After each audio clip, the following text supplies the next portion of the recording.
இதை விட பெரிய ஆச்சரியம் என்னென்னா, கருப்பு கோழிக்கும் மனிதனுடைய வாழ்க்கைக்கும் ஒரு பிணைப்பு இருக்குது அப்படின்னு இதுவரைக்கும் நாம் கேள்விப்படாத ஒரு விஷயத்தை பாபுஜி சாமிகள் நம்ம கிட்ட சொல்றாரு.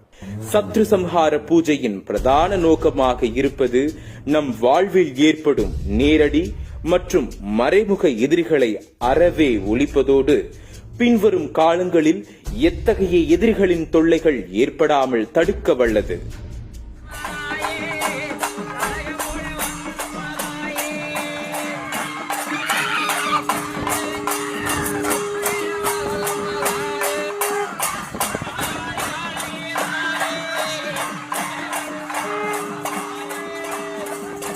செண்ட மேளம் சத்தம் தொடர்ந்து ஒலித்துக் கொண்டே இருந்தது. வந்திருந்த பக்தர்களுக்கு அருள் வந்து ஆக்ரோஷமாக ஆடத் தொடங்கினார்கள்.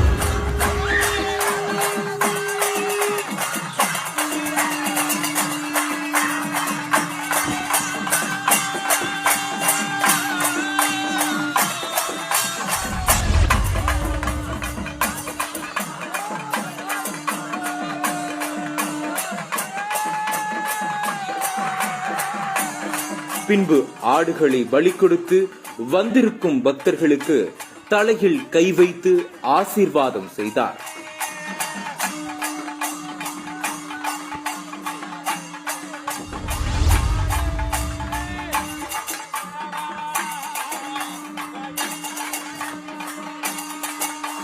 இதுபோல செய்தால் தனது கர்ம வினைகளிலிருந்து விடுபட்டு விடுவார்களா?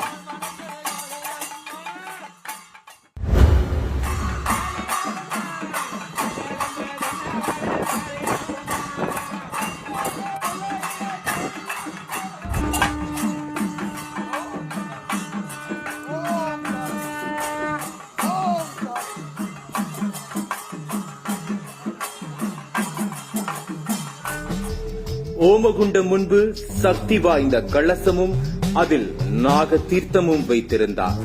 அதன் முன்பு களியை வைத்து அலங்காரம் செய்து வந்தார்.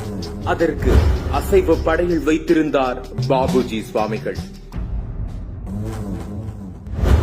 எதிரிகளின் சூழ்ச்சிகளை அளித்து எங்களை காத்தருள நாகமலை தனிலே